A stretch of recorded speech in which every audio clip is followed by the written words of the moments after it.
Tell us a little bit about what you saw and being able to relay that message to Cora when you watched Kimbrel pitch and kind of help out so he wasn't tipping his pitches. So tipping pitches, we hear about it all the time. People at home understand what tipping pitches is all about. It's amazing. And that's remarkable.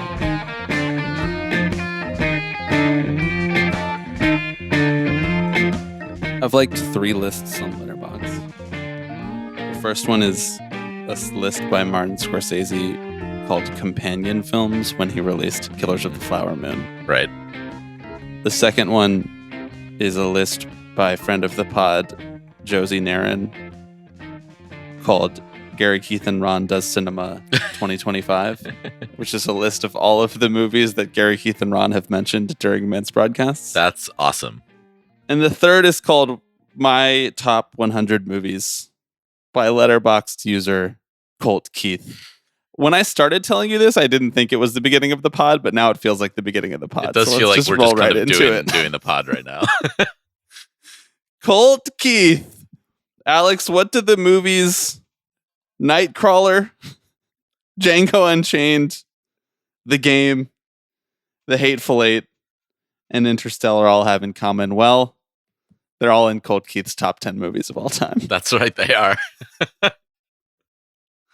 How long ago was it that you brought this up? And was it on a Patreon episode that you brought up the Colt Keith top 100 movies, but they had only pulled out select highlights from it right on the Tigers broadcast? Yeah, I think it was maybe like an MLB.com article or something like that referenced it. And I spent hours down the rabbit hole trying to find it, and I couldn't do it. I couldn't do it. And I think it was not until a listener emailed us, whose name I'm forgetting right now. They know who they are. Thanks, listener. That we realized that the list was out there in full for our viewing pleasure. Number 23, Limitless. It's Number a crazy 24, list. The it's Revenant. a crazy list. It's an awesome list. Number 35, the movie 21, featuring since canceled Kevin Spacey. Just one spot ahead of Saving Private Ryan. Uh-huh. You know, I look at the movies 21 and Saving Private Ryan, and I think it's really a toss-up. Right. It doesn't matter Kind of- which one goes higher on the twin list. flames, in a sense. Whiplash, one spot behind Gone Girl, but one spot ahead of American Sniper. Uh-huh. I mean, I get it. I get that. Yeah. Heat is on here. Heat is on this list at number 80. Correct. One spot ahead of none other than Baby Driver, Right. featuring the since canceled Ansel Elgort. But one spot behind The Sixth Sense, which is number 79. Right, of course. Big M. Night Shyamalan head. Yeah, I mean, it's huge competence porn energy from this list, right? Like, he loves gritty dudes who are like good at what they do. You know, like Sicario. Sicario is good. Wait, what spot is Sicario at? Sicario's at 22. Okay, that's a good take. That is a good take. I was very impressed by Holes at 87. I was going to say that's maybe the most impressive and honestly funniest thing on here. You sandwich between like I don't agree. bro. I don't agree. All right. I think the funniest on here is the 4 stretch movie run of Mud number 92, Demolition number 90. Demolition, a Jean-Marc Vallée movie featuring Jake Gyllenhaal, who must be Colt Keith's favorite actor based on the rest of this list. Yes, I think he has like 6 movies of his on here. We're the Millers number 94 and The Mule, Clint Eastwood's late period masterpiece, The Mule, at number 95. I think maybe my other favorite pick on here is Anchorman 2. Mm-hmm. Just the second. The first is not on the list anywhere, but he thought they elevated it enough. Right, exactly. In the They found second the time format. around. Right. Troy, number 70. I Am Legend, number 66. Look, maybe Colt Keith does love all of these movies. And maybe Colt Keith has seen thousands of movies in his life, and these are the 100 that he's narrowed it down to. Mm-hmm. But when you look at this list in totality, I gotta say, it smells a lot like this is not Colt Keith's top 100 movies. These are the 100 movies that Colt Keith has seen at all. Yes. Put into a random order based on how sick he remembers the movie being. They're also almost all, like 90s onward. And I think he even said that there was an MLB.com interview with him about this list. And he basically was like, yeah, anything like pre-70s, I'm just like not interested in. I just have no interest in watching that. And I'm like, all right. You know what you like, I guess. I think the interview is on here. I know. What do you like? How do you make sense of that? How do you make sense of the interview? I don't know. He got a kick out of it. It was funny. He's a Seth Rogen fan. I guess. I'm pretty sure. I could be wrong. I've only scrolled this list 50 times. I'm pretty sure there's not a single movie directed by a woman on this list. Yeah. Oh, wait, no. There is. There's one. And it's Where the Crawdads Sing at number 65. I can't. Oh, and American Psycho. That's directed by a woman, too. The yeah, two entries by female filmmakers. Where the Crawdads Sing and American Psycho. Boy, what a list. Should we run through the top 10? Yeah. Let's do it. Okay, all right. I actually feel like maybe we should run through the top 15. Okay. The Departed. This is in reverse order. The Departed at number 15. Fight Club at number 14. 13. Shawshank Redemption. 12. Inception. 11. Inglourious Bastards. 10. Interstellar. 9. Hateful Eight. 2 spots ahead of Inglourious Bastards. Curious. 8. Drive. 7. The Game. 6. Hell or High Water. 5. No Country for Old Men.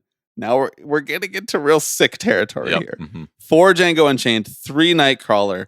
2. 7. That makes, I believe, 3 Fincher movies in the top 15? Yes, 3 Fincher movies in the top 15. And number 1 is none other than Denis Villeneuve's nihilist masterpiece from 2013. That is Prisoners.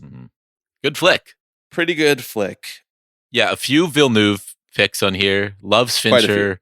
Loves Tarantino. Loves Nolan. Yeah. A likely thing for a guy his age to love. I mean, I think honestly what we're seeing here is these are like movies that, well, and again, he talks about this in the interview where he's like, I usually want to interview the film? In the interview, the film, right. The film, number 63 not movie. on the list. Right, yeah. Where he's like, I like putting something on, especially after a game where like I can just sort of, brain off a little bit, right? Like that tells me he's not watching these movies correctly. Right, you can't brain off during fucking The Game or 7 or Sicario. But I think it's good insight into sort of like what is playing in MLB clubhouses. I totally agree. Like it tracks. I hate to say it, but it tracks. For as much as I'd like to make fun of this list, and I will say there are some inconsistencies between the order of the movies compared to IMDb versus Letterboxd. Like he has Revenant number 3 on IMDb, but like down the list, like in the 30s, right, on Letterboxd. So I don't know what to take as truth. I'm more of a Letterboxd head, so I'm going to assume that he put more craft into the Letterboxd list. Right. I think truly the most commendable thing about this list is there is not one single superhero movie on the list. It's true. Which is stunning for a Major League Baseball player. Yeah. Because when you see these guys get asked what their favorite movies are, almost all of them, the first and only movie that they can think of is Avengers Endgame.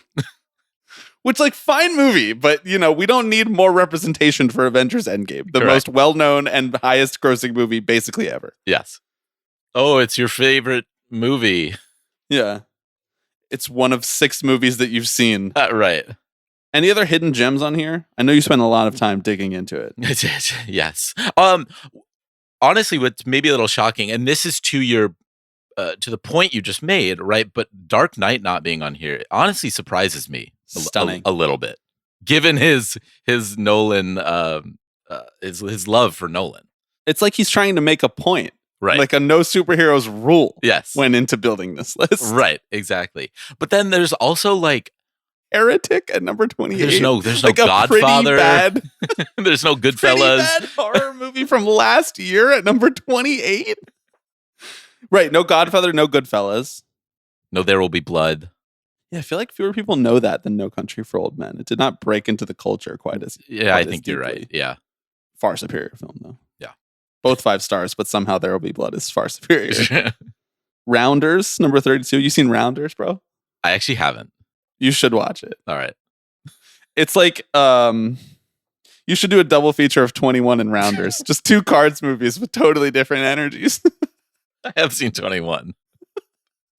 Yeah, me too. I've seen 21 a million times because I was a big Jim Sturgis head because I loved that movie Across the Universe. Oh, that's right. You did. Yeah. That That always bums me out when I remember that. Yeah, well. Sometimes you're 9 years old, you know? Like, think about that. Consider that. Sometimes you're 9. Place Beyond the Pines. He loves Derek C. in France. Mm-hmm. We haven't even talked about how Moneyball is on this list. Right. Number Moneyball 44. is on this list. He's got a handful of like sports.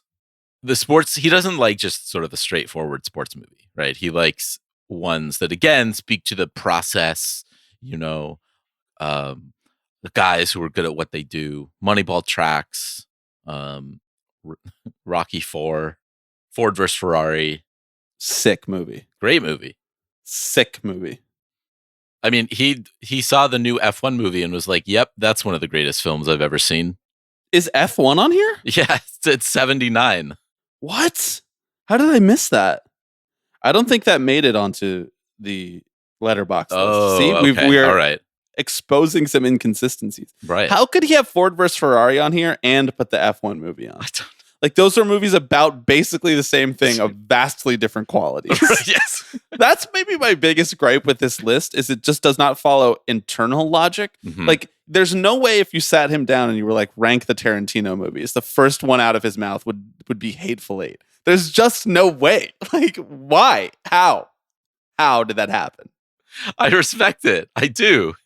He's working on a different level from the rest of us. I guess maybe no, he would say Django Unchained, technically. That's number 4 and Mm, Hateful Eight is number 9.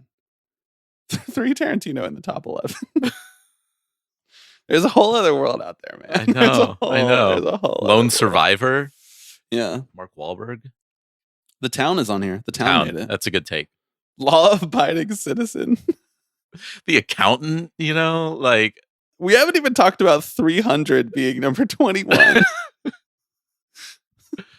I realize this segment is just us like reading his list and kind of And laughing at laughing. the choices.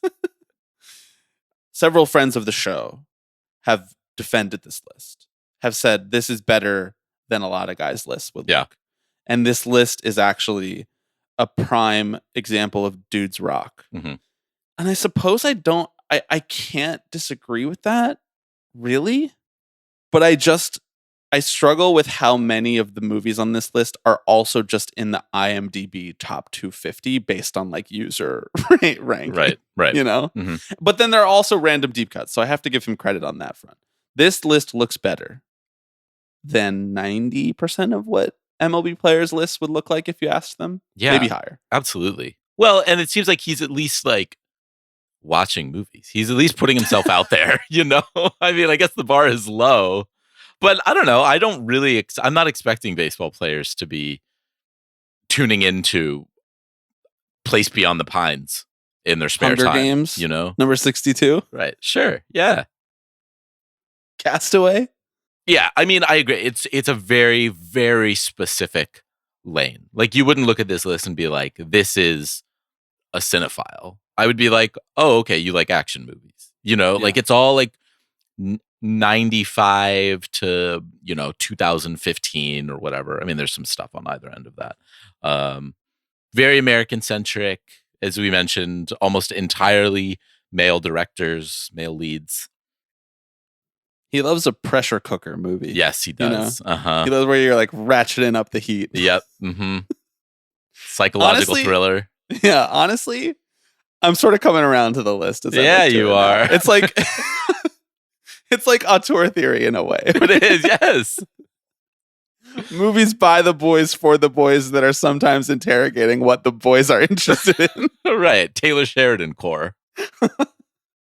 Okay. Well, Colt, if you're listening, just know that this segment was done in joy, not in jest. Mhm. And that we would love to have you on to talk about any and all movies, this list or otherwise.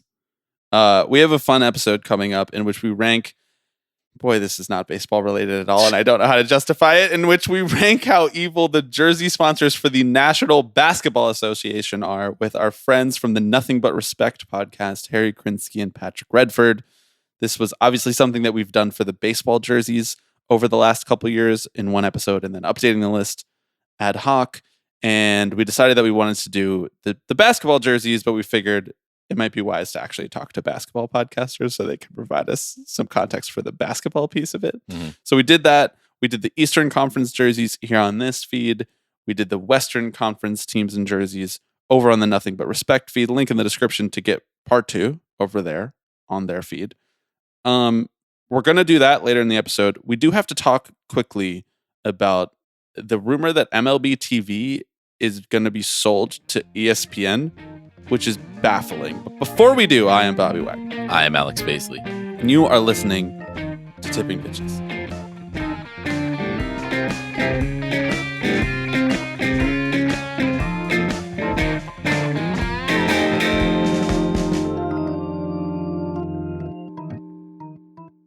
Before we get started, I wanted to take a quick moment to give a shout out to Connect Coffee Roasters.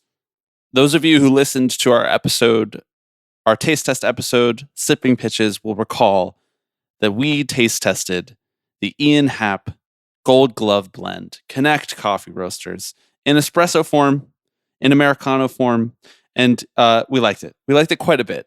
And after that episode, we were able to, no pun intended, connect with the folks over at Connect Coffee Roasters and learn a little bit more about the different philanthropic efforts that they are making and building into their business.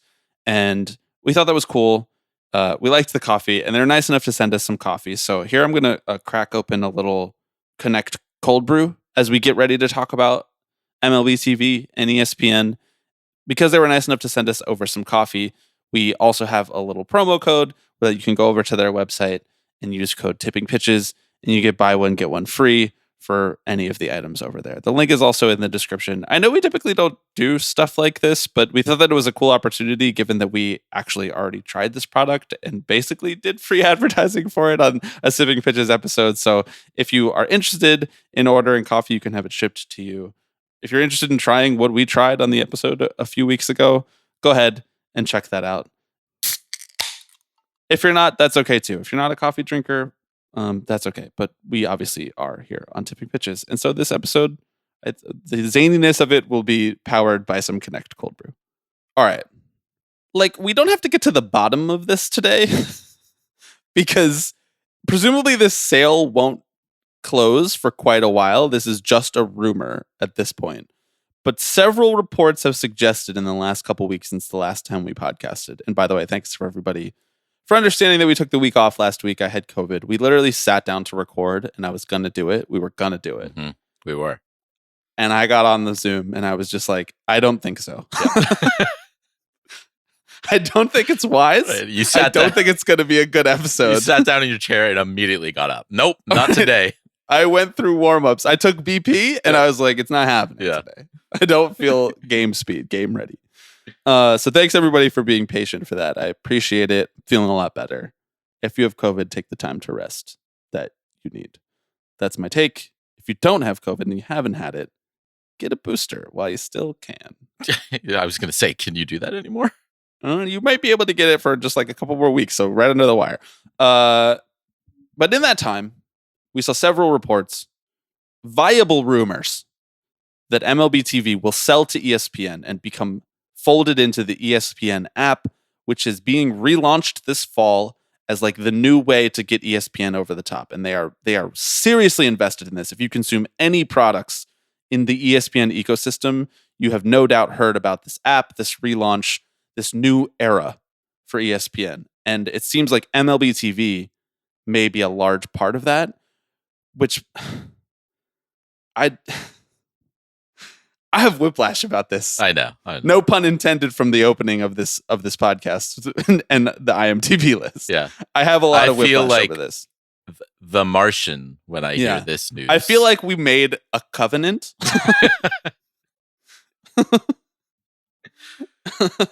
And now they're changing the game on us. Nicely done.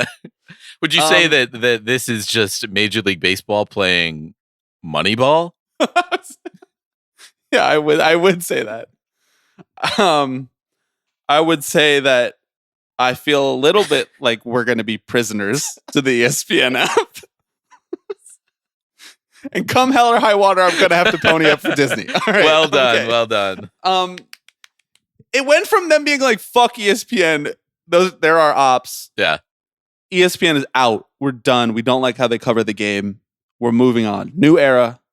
Done. Yeah. And now they're like, actually, we're selling the whole product to the ESPN app. How does this happen? Explain this to me like I'm 5. I mean, I don't know that I can explain it rationally. I think What are we here for then? Please explain it. I don't know. I think they both walked away from the deal, right? They had been trading some, I don't know, sour words for a period of months, sort of throughout the offseason. It seemed that ESPN was kind of sick of baseball on their end as well. They just, I get it. They don't see that sort of as like the marquee centerpiece of their sports programming anymore. It's like Drewski and Barstool guys, But I think both sides correctly evaluated that continuing the relationship does actually make the most sense. Especially as MLB is lining up its TV rights in 2028. It would have been extremely weird for them to back away from ESPN entirely, especially as they're launching this new streaming service. I think it's called ESPN Unlimited, right? Or whatever. I don't know. But what they're doing is they're testing the waters. It sounds like Sunday Night Baseball is going to go to NBC. Sounds like Netflix is going to get the Home Run Derby, and Apple might be out. It's unclear. We don't really know yet what's going to happen there, and we don't entirely know. Fucking Tim Apple drops the ball again. I know. What a loser. Which is a bummer because I actually do like those broadcasts, honestly. I like them when they're not my team. All right, fair. I don't mind tuning in for a random Friday night game between two teams that I don't really have that much invested in, but when it's the Mets, I'm furious. Yeah. It's fair. Actually one thing that they have done, which has been somewhat of an innovation for national broadcasting, is the fact that you can choose the audio feed and choose the local radio broadcast. Yeah. Is pretty cool, and I would love to see that reincorporated into some of the new deals. Yeah. Well, that's been a part of Major League of MLB TV for a while as well. Yeah. But that's because you're actually getting the local broadcast too. Yes. Yeah. ESPN never gave. If ESPN had given me the option to choose 880 AM or whatever the Mets is, 880 FM, I don't know. Right. I don't know. If I could listen to the Mets radio broadcast during the ESPN Sunday Night Baseball, I would be a lot less frustrated. Yeah. And who knows? Well, I guess that's going to be on NBC's and Peacock's shoulders at this point, whether they want to do that or not. I don't know. Peacock, bro. I know. That's like the one that I actually don't have and have never paid for. That's like the only one. Well, sounds like it's time. Again, we don't really know what we don't know what any of these deals actually look like. But realistically speaking, this is Major League Baseball giving themselves optionality in the run up to the consolidation of all the rights in 2028. You put your fewer eggs in one basket. You see what all the eggs in one basket. We got some eggs in basket talk coming up. Get ready. Get your ducks in a row on your eggs in the basket metaphors. And for ESPN, I think it makes total sense, right? This is baseball is kind of the year-round spine to a lot of their other marquee programming that they'll have. It's like the glue. Yeah. Between seasons sometimes over the summer. I feel that they can lean on and flesh out the rest of the app for people who don't care quite as much about other like football. Yeah. Basically, it's Right. like counter programming. Yeah. ESPN will also get like some weekday national broadcasts as well. I just don't like things change so quickly. I know. We went from being like baseball is not only dead, but it's been dead for 10 years and we haven't acknowledged it, to now it's like ESPN is reshaping the entire approach to their new app by absorbing MLB TV. Yeah. The most used and best functioning and trailblazing version of the local capture streaming service for a league. There's not a version of this for the NFL because they only make their broadcasts cable broadcasts. Right. You know, they only make it available that way. And then you can get Red Zone or whatever via streaming and select games via streaming. And there's not a version. I mean, NBA TV is just not as widely used and adopted as MLB TV has been because it's been around for longer and there's more games and it functions really well. And, you know, basketball is just more of a national sport. So ESPN kind of reshifting to kind of to agree with what you and I have been saying for the last 5+ years. Like, yeah, maybe baseball is not valuable game to game as something like football or college football or even big NBA matchups. But guess what? Baseball posts, there's always baseball on. Mm-hmm. And there's always going to be a solid floor of people who want to watch that because they are loyal to their teams in a way that is not true of the NBA at this current moment. That's really interesting from a sports business perspective. I agree. We should also note that ESPN is getting the RSN-less teams rights as well, right? The Guardians, Padres, Twins, Rockies, and Diamondbacks. I don't know. I think it's a win for ESPN. I think it's a win for Major League Baseball, and I think that it's about time they got one. Right, exactly. We've been rooting for them, and I think it's a bit Bob of an open Iger question. was down, but don't say he was out. Don't you dare. I think it's an open question how this is going to hit fans. Right, this is not ending blackouts. To be clear, that's not something that's coming into play yet. The pricing's also a question mark. Yeah, how I don't know. I'm going to be watching. Will you have to subscribe to ESPN Unlimited to then get the add-on bundle? Yeah, no, I gonna, think so. That's what I assume is going to happen. Yeah, that's how they get you. Yeah. But what happens with all of the RSNs that have been whose streaming rights have been folded into MLB TV? So does this now mean that SNY is part of ESPN? Because SNY, you can either get it through cable or you can get it through MLB TV. There is no other over-the-top version of it. Right. I pay for SNY to watch Mets games through MLB TV. It unlocks the blackout by me paying them extra money on top of my subscription. So now is this like a Russian nesting doll of subscriptions through which I have to be at ESPN, and then inside that I have to pay for MLB TV, and then inside of that I have to pay for SNY. Right. That's possible. Inception for subscriptions. Oh my God. We're going to have to be subscribers to 21 different platforms by the end of all of this. Yeah. We're gonna have to go into this source code to get around the blackout restrictions. Yeah, no, it's super bad.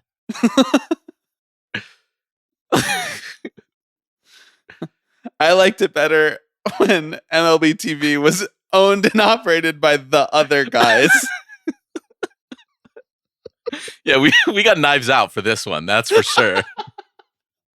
This decision is not being made without acknowledging the gravity of it.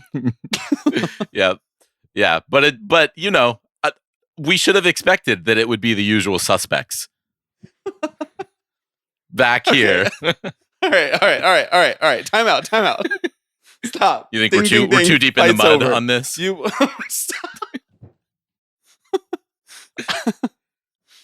I'm sorry, I have a beautiful mind. I don't know what to tell you. You can't stop. You pull the plug. I mean, the deal's not done yet. We're going to see who draws first blood here. Mm-hmm. Yeah. I don't know where we go from here. I feel like I might need to move to the free state of Jones to get away from all of this. I have a lot of fury about what might go down. Okay, thanks for listening to another episode of Tipping Pitches. We're actually just going to stop. We're not going to put the Jersey sponsors ranking on this. We're just going to end the feed for good. No, I'm just kidding. Anything final to say about this before we kick it over to our crossover with Nothing But Respect? I swear to God, if you do it. I won't do it. I won't do it. I swear to God. No, I don't think so. I think that it's going to be an interesting couple years as we see essentially what company has the weight that MLB is looking for. Did you say the gravity? The gravity. Yeah.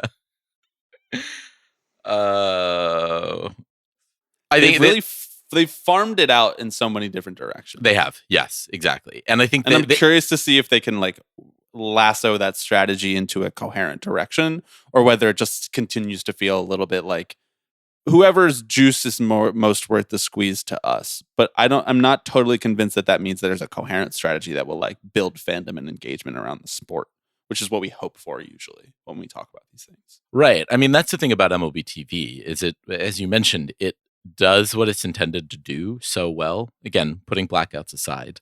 And it's frankly, it's one part of the relationship between fans and the game right now. Pretty integral part of the relationship, I would say. So I don't know. I think the sticker shock is going to be something to look out for when you go over to when they move over to ESPN. I'm going to be a come and take it guy for MLB TV. Right. Yeah. Yeah. Good luck. Good luck. Don't tread on my streaming service. Yeah. Exactly. Okay. We're going to go to our segment now with Harry and Patrick from Nothing But Respect, ranking how evil the jersey sponsors are for the NBA's Eastern Conference.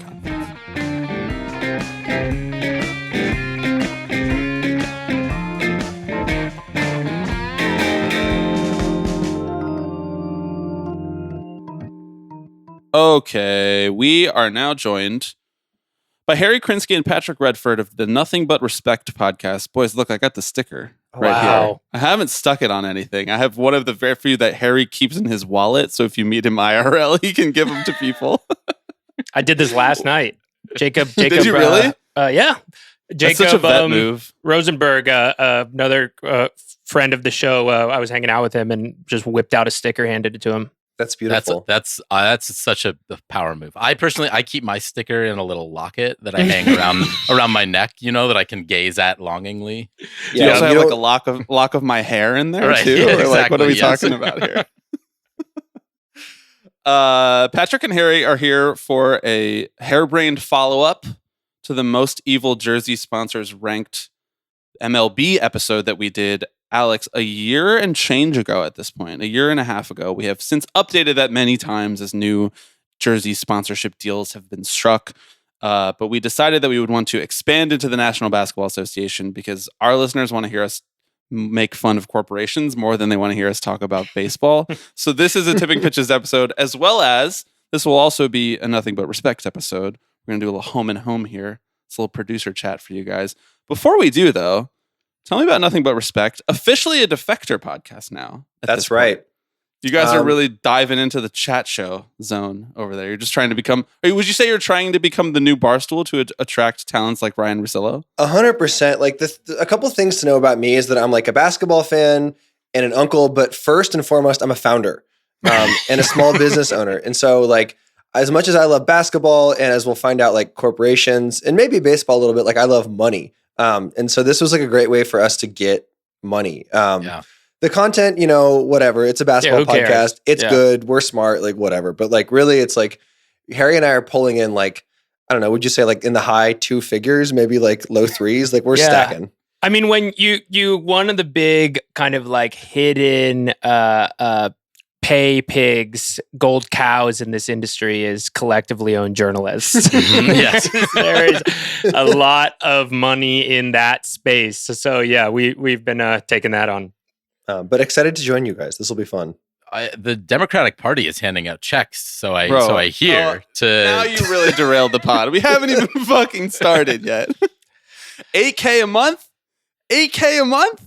It is. I mean, I would love to be an operative. Obviously, like I'll be. Would you do it if for $8K a month they were like, That's not enough. like this is tipping It's not- pitches, it's not and you're even just six like, figs. yeah, interesting. I'm joined by Tommy Vitor. We're here to talk about the craziest, most brat baseball teams. To weigh in on the skit of the New York Yankees, here comes Olivia Giuliana. She has some really refined takes here about the bullpen. Literally, I mean the real maybe Adam Friedland of the Adam Friedland Show is a double super secret op, because his episode with Richie Torres, which just came out, one of the beginning parts made me laugh so much when he was like, "Do you consider the Yankees and the animals in the Bronx Zoo part of your constituents?" What did he say? Yeah, what was the answer? Richie was very confused, put on the back foot. Sounds about right. Yeah. He's like, this is not on my APAC talking points whatsoever. But no, yeah, we're super happy to be here. I was laughing to myself as I was listening to an episode of Tipping Pitches recently, and I was like, wow, they really because I don't know too much about baseball, and the one thing that people who don't know about basketball, when they listen to Nothing But Respect, say to us is they're like, it is impenetrable. Like we don't know what the fuck you're talking about. And I was like 5 minutes into hearing you guys talk about baseball, and I was like, I am legit understanding like one in every 3 words. Like, I don't know what the fuck you guys are talking about. So That's how you build. Listen, a little something for you, Harry. A little pro tip for you, brother. Yeah. 7 years producing pods. That's called audience development. Make your content as niche as possible. Lower that potential audience. That's how you make people feel seen. And that's what we're doing here on this podcast. And That's frankly, right. the reason that I wanted to do this idea with you guys specifically, it might not surprise you to hear that I listen to a lot of basketball podcasts, but spiritually, I feel like we're very similar in the sense that we are doing a podcast about baseball, just like y'all are doing a podcast about basketball, but it is talking to a very specific person who has a very specific relationship to the sport. Now, you guys cover, I would say you cover the WNBA even more so than the NBA itself, like the games themselves and the standings, but like, and more so than we do here on Tipping Pitches, but like you're talking to a specific kind of like online brained basketball is the lens through which my personality that I build my personality around, but it's not actually necessarily even about like VORP. It's more so about, deep internet conspiracy theories and like roasted online brain. And that we relate to here. Yeah, I think that's right. And I think also like if you want to get the like VORP stuff, you can get that so much better from so many more places. And like while I find that interesting, I find it interesting as like the start of a conversation, not the end of it. So yes. And that's essentially the same way that we started the pod, which I was going to say that was a really good elevator pitch. I might incorporate that into ours. That's perfect. Yeah, feel free to steal that. This is skill You sharing. guys are founders right too. You understand. Yeah. Yeah, we're founders. We are small business owners. I do think of this as kind of an incubator, honestly. Yeah. Well, you have to incubate before you can disrupt. And then once you've disrupted, there's more space to incubate within. I don't know. I'm sort of losing. We're going to be talking, we're jumping the gun here, but there's I got some good financial talk. I was looking at the wires. The fintech space is well represented on the threads of National Basketball Association teams. Yeah. Okay, here's how this is going to work. We're going to do the teams in the Eastern Conference here on Tipping Pitches. We are going to do the teams in the Western Conference over on the Nothing But Respect podcast. I've tiered them. I've ordered the teams that have a jersey sponsor in the East into tiers. I'm happy to argue about whether or not teams should move up a tier, down a tier. I'm happy to name these tiers in real time. But for the listeners' sake, what we're going to do is we're going to go from least evil to most evil. This was a point of confusion when Alex and I did this for the first time, because it's like, well, if you're ranked number 1, doesn't that mean you're good guys? And our view is like, no, we are making fun of how evil these companies are. And so we were going from least evil to most evil. Are you guys ready to do this? You want to do this? I can't wait. I'm so ready. in. Okay, tier 5, which I guess is the mostly benign tier. It has one team. It's the Atlanta Hawks, whose jersey sponsor is the YMCA. Pretty cool, actually. Kind of like on brand. One of the only jersey sponsors I looked at for this exercise. in which it actually makes sense for them to be on an NBA jersey. Yeah, exercising is a big part of basketball. You guys mostly follow baseball, but so maybe this will be a somewhat foreign concept. But like people really work very hard in basketball. Like there's a lot of sweating and jumping, and so there's a real brand synchronicity here. Mm-hmm. Though playing outfield in baseball does seem like you're doing the YMCA dance. That is more like what it looks like when they're looking at stuff. Yeah, no, I agree. I like the YMCA was one of those company like that. I was like. No, I don't even company. Is it a company? I was like, they seem like they should be mired in controversy, but then I at least upon my initial investigation, I was like, no, they're doing fine. Right. You hear Young Men's Christian Association and your mind goes a million different directions. 100%. As a former YMCA member, I do have one complaint, which is that it's very hard to cancel your membership. And they billed me for an extra month, and I wouldn't say I threatened them, but in a sternly worded email, I did mention that I was like, I am a journalist. So, and they were like, we don't give a fuck. Your $60 are ours. So maybe that's actually a point in their favor. I was going to say, that sounds pretty egalitarian. They don't care who you are. Yeah. We are a global network of Christians. We'll destroy you. We don't care what you founded. I've already broken my own format, which was that I was going to read the sort of Wikipedia introduction of all of these companies. I feel as though the Y doesn't necessarily even need that, but I'm going to do it anyway. Sometimes originally called the Y, is a worldwide youth organization based in Vernier, Canton of Geneva, Switzerland. That was news to me, guys. I didn't realize they were based in Geneva, with more than 64 million beneficiaries in 120 countries. 90,000 staff, 920,000 volunteers, 12,000 branches. There's no financial information about the YMCA like total in the world because they don't report as a conglomerate. They report as individual branches, which I found to be interesting. From its inception, it grew rapidly, ultimately becoming a worldwide movement founded on the principles of muscular Christianity. Local YMCAs deliver projects and services focused on youth development, blah, blah, blah, blah, blah. Muscular Christianity. I gotta be honest, I didn't hate that. And that's why they landed here in tier 5, the actual bottom of the list. Yeah, I support that all that in general, That's how you've self-identified for years, Bobby, right? As a muscular Christian. I mean... I've gone runs deep. Wayfish Jew before, but muscular Christian is sort of the opposite. Yeah, that chain of gyms did not last very long. Slightly worse branding, but... What kind of activities are you guys doing over there? Editing podcasts? Yeah, exactly. Co-founding media companies. No. All right.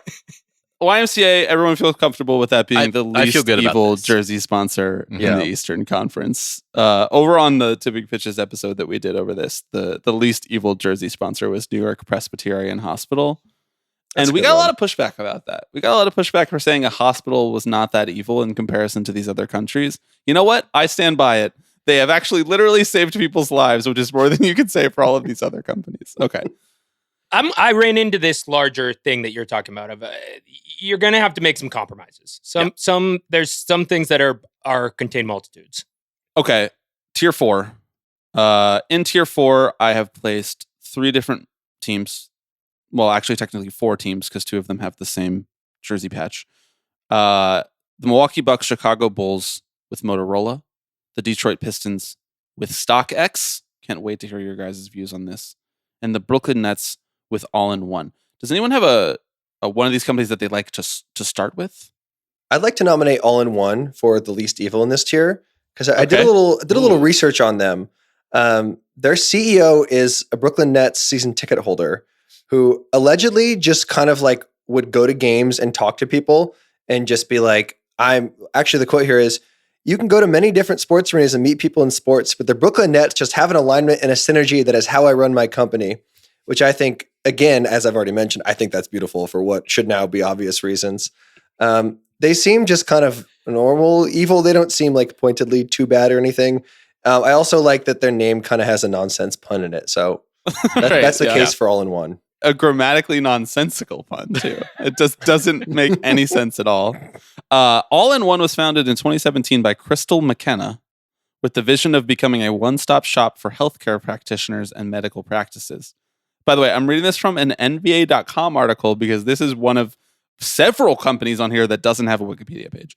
What began as a mission to simplify the complexities of medical billing, we can all relate, and IT through tailored solutions has evolved into a comprehensive service provider by offering all-encompassing support designed to help practices thrive. All in One has seen substantial growth over the years, and their partnership with the Nets marks the company's first marketing partnership.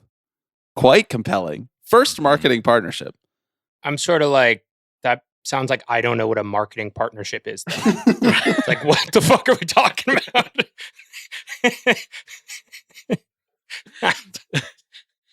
I think we're already sort of running into this dynamic. I think that we touched on before, right? Where it's like company that operates in an industry that, like, by and large, it has this really sort of dark underbelly, and probably on balance is maybe more of a net evil than good necessarily, but also doctors probably should get paid. So how do you like balance that? Well, yeah, I'm open to pushback on this as well. No, I agree. Like I see like medical billing and IT solutions, and I just think like they send guys with knives to your house if you don't pay for your $700,000 X-ray. But like maybe it's more benign than that. I'm not really sure. Maybe there's a nice app. Yeah. Here's an important question that I'd like to raise early on in this process. Do we think All in One is a SaaS? Do we think that this is a software as a service?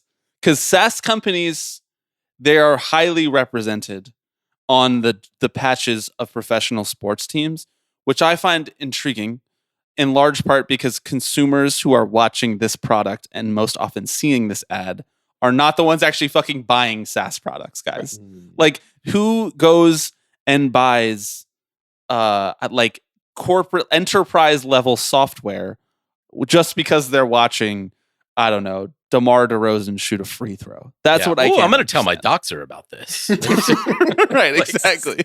Kaiser not even- Permanente it's like- needs to know. That's right. It's like, I'm going to go knock on the door of the head of IT of the hospital of my doctor.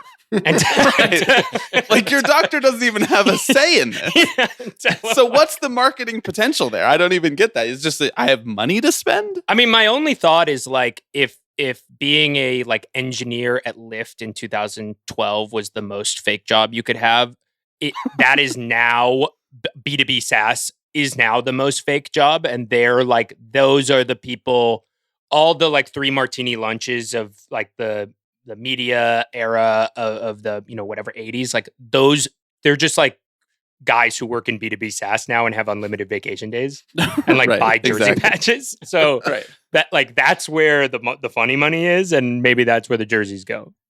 How long before the Lakers jersey patch is just Atlassian, you know? Yeah. Or yeah. We'll talk about the Lakers. So Okay. So Patrick, you think this is the least evil in Well, this tier? Is that correct? I actually, now that I think about it, I can't really make a case for StockX as more evil. That seems pretty much fine. Although I did buy one pair of shoes, and they do the thing where they ship them to Detroit and verify that they're normal, and then ship them to me, and they smelled like crazy cigarette smoke. So I wouldn't say that's like evil. Again, that's like kind of funny. So right. Okay, here's a little background on StockX for those not in the know. StockX is an online marketplace and clothing reseller, primarily of sneakers. Since November 2020, it has also opened up to electronic products, such as game console, smartphones, and computer hardware. You're down bad if you're buying a fucking iPhone 13 on StockX. Like, that's really rough stuff. I thought one of the most interesting things was that it was founded by Dan Gilbert, which I did not know, Josh Luber, Greg Schwartz, and Chris Kaufman in 2015 and 2016. StockX has received financial backing from Gilbert, investment companies Battery Ventures and GV, as well as a murderer's row of celebrities that I cannot wait to read to you guys. Scooter Braun, John Buscemi, Eminem, Joe Hayden, the cornerback for the Browns, Ted Leonsis, Mark Wahlberg, Marky Mark, and the Funky Bunch. And then they did another round, which investors included Steve Aoki, Mark Benioff, he of Game of Thrones fame, Don C., and Carly Kloss. do we think that makes them more evil just because I had to read that collection of names in order on this podcast? Yes. Yes. Yeah, probably. Yeah, definitely. Wait, if Mark Benioff, is that not the Salesforce guy, or is that the Game of Thrones it guy? is. Oh, but they are both Benioff. But like I'd say one is definitely more evil than the other. Yeah. Game of Thrones is good, but, like the ending, whatever, but it's not as bad as Salesforce. Also, the Salesforce guy owns like half of Hawaii, but that's another. Well, I think he's kind of like a sort of early effective altruism adopter too, right? He was a big like money for social good. Yeah. I was like, this is inscrutable to me, but it cannot possibly be for social good. Yeah. None of that seems too evil. You can buy Shure M7 microphones. I just checked on StockX. That's like mildly evil, just because those people are coming for our jobs. But that's not too bad. What I'll say about StockX is something that was truly sort of exciting for me about StockX was they were one of the first places where you could scroll on the screen and the shoe would rotate. And I find that to be like an incredibly powerful e-commerce solution.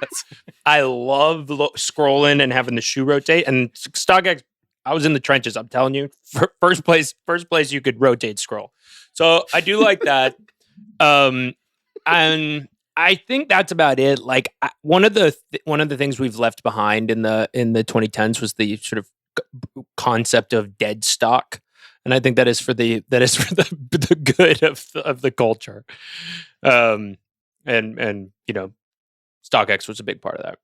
I know that they have been, I think, sued by Nike for selling counterfeits on their platform. What's the read on that? Because at first I'm sort of like, okay, maybe there's some don't break the protection rules here or something like that. Yeah. On the other hand, I'm a little like that sounds like a business transaction. That sounds like two parties willfully entered into an agreement. Are they marked as counterfeits? Or are they like, these are real Jordans? No, I think they're like verified authentic. They are. Okay. It is definitely like false advertising or whatever. Doesn't really sound like it should be Nike's problem then. I know, right? Yeah. I guess because they're like, this makes us look bad. I'm not sure. But who sues them in that case? Like the Better Business Bureau for selling fake Jordans? Like Nike's like, if not us, who? Yeah. Also, yeah. Nike, champion of justice that they are, really wants to step in and do right by the consumer. The other kind of interesting thing about StockX, not to get too far down the StockX rabbit hole, is it was this kind of like early example of like, we are going to find apply like perfect market economics to like cultural ephemera. Like the sort of downstream thing of like, whoa, wow, can I get the exact perfect, supply and demand curve to align on like a pair of Supreme, SB Dunks? That is like, you can draw a line between that and like, Andrew Wiggins' Top Shot highlights. Yeah. Notable that there are no NFT sponsors, I don't think, although there are several. We have some blockchain companies on. We do have some crypto and crypto wallet company, the whole company just for your crypto wallet. Okay. The last company that we named here in this tier is Motorola, which is I would say is like the first real corporation that we've come across. All these other things are sort of like marketplaces or smaller companies or startups or whatever. Motorola is the Fortune 500 number 32. 2024 revenue is $10.8 billion. Motorola is very familiar to us, having done this exercise before. They are the jersey patch, I believe, for the Chicago Cubs and San Diego Padres. And San Diego Pirates. I just sorry to the Pirates fans. I just moved your team to San Diego Padres. I've always said San Diego needs two teams. Right, exactly. That market just can't hold one. They do sell out every fucking night. Motorola Mobility LLC, marketed as Motorola, is an American consumer electronics manufacturer primarily producing smartphones and other mobile devices. Parent company is Lenovo, which makes all kinds of electronics, most notably the ThinkPad, which Alex, you use a ThinkPad? Yeah, I do use a ThinkPad. I do. Yeah, you love a ThinkPad. You love that little red navigational dot. It's pure nostalgia for you, dude. Not a ton of controversies in the Motorola or Lenovo history. other than one that we talked about on our Jersey sponsor episode, which was the U.S. Marine Network security breach. Either of you guys familiar with this one? This came up in my research, yeah. But I think that might be a mark in their favor because it was against the U.S. military. They stole secrets from the U.S. military and potentially gave them to China. Yeah. Swag. Wait, I want to know, where did Motorola rank in the MLB jersey rankings? Can you remind me? Great question. That's a good question. But like spiritually, did they feel like mid? Oh, they were to pretty you low. guys? They were Okay. they were pretty low, meaning not that evil. Did you guys have a Motorola Razor growing up? We confuse ourselves. Oh, yeah. I could only dream. My friend- Motorola ranks 22nd out of 27. Okay. That seems So right. yeah, pretty innocuous. Although for some reason we have them ranked as more evil than Quick Trip and Meijer, which are like convenience At a stores. grocery store, yeah. Oh yeah, Yeah. dude, I was listening to this. You guys were talking shit about. I mean, I love Meijer. Meyer's great. The Detroit Hyperstore. own. Yeah, the Detroit owned hyperstore. Yeah, the I feel good about Hyperstore was crazy. Do we have strong feelings about what order these three companies should go in? As a reminder, it's YMCA as number 12, and then we have All-in-One StockX and Motorola. I feel like StockX is maybe less evil than All-in-One, Okay. but I don't feel super strongly about that. I'd be willing to be talked out of it. I was gonna go like I have basically an aesthetic argument for putting StockX as the most evil of this tier, but a sort of moral in terms of effective altruism, which this podcast is based on. I don't think StockX. I'm willing to hear your argument. The consumer voice should be represented here. If you feel that Yeah. StockX has caused harm in this world, that's evil that has been wrought. It's certainly part of the broader swag crisis. People are. It's adding to like people having like lame swag, basically at the margins. So that's something I don't like. I want to walk around and see beauty everywhere. Instead, I see like foam posits or whatever. What I really loved about the way that you delivered that was like, I thought you were about to get more specific with what you described as the swag crisis, and you actually got way less specific. You were just like, people got lame swag. Yeah, I say this as I'm wearing a camo hat right now. With like 15 Alex, what do you words on think? it, yeah. Yeah, I mean, my gut thinking was StockX as least evil. I don't know. It's the Motorola versus All-in-One feels like really hard to comparing apples to oranges. I guess I might give an edge to All-in-One just because I feel biased against the broader healthcare industry. But I know that Motorola has skeletons. Well, Patrick has reframed that for me though. It's like, is actually stealing from the U.S. government kind of cool though? Right? Yeah. Gotta hear both sides, yeah. You do. It is the Chinese century now. It was not the Chinese century when we first did this exercise and talked about Motorola, but it is now. So we have to. And it is keep getting because in of trouble for Motorola's saying good that work, word. yeah. Yeah. You keep getting in trouble for saying that it's the Chinese century Yeah. at work. Yeah. In what context are you saying this? None. That's probably why I'm getting in trouble. Just like I just walk in the door. Good morning, everyone. another beautiful day here at the dawn of the Chinese century. I've actually also I've been getting in my own trouble of kind of contextless behavior where I've been actually for the last month or so texting people that it's going to be a Rosillo fall. And then, As the recipient of many of these texts, I can agree. and I don't know. I really don't know. I don't know how to make sense of what happened today with the Barstool news. If that is like if I'm correct or if I'm not correct. Can you provide me like maybe like one or two examples of what you mean when you say it's going to be a Rosillo fall? Like just for you particularly, because I've had a couple of Rosillo falls in my life too. No. But no, I feel you. I love it. Okay, it's going to be. You heard it here. Maybe not first, but definitely not last. It's going to be a fucking It's going to be a Rosillo Rosillo fall. fall. Okay. I feel okay about putting the all-in-one as more evil than Motorola. That's fine with me. I'm cool with that. I don't trust a company that was founded in 2017, frankly. Why would you found a medical company in 2017 and you're just up to no good at that point? It's a totally fair point. Okay, the next tier 3, this longtime listeners will remember me and Alex just had like kind of no idea how to approach like faceless finance and insurance companies. So that is the tier that we're talking about here. It's twofold. It is the Boston Celtics and Toronto Raptors. The Boston Celtics jersey sponsor is called Amica Mutual Insurance. I don't know about you guys. I had not heard of this company. This is a new jersey sponsor. This was not their jersey sponsor last year.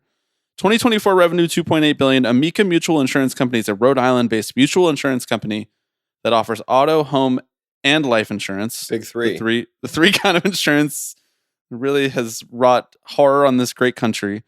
And the Toronto Raptors jersey sponsor is Sun Life Financial.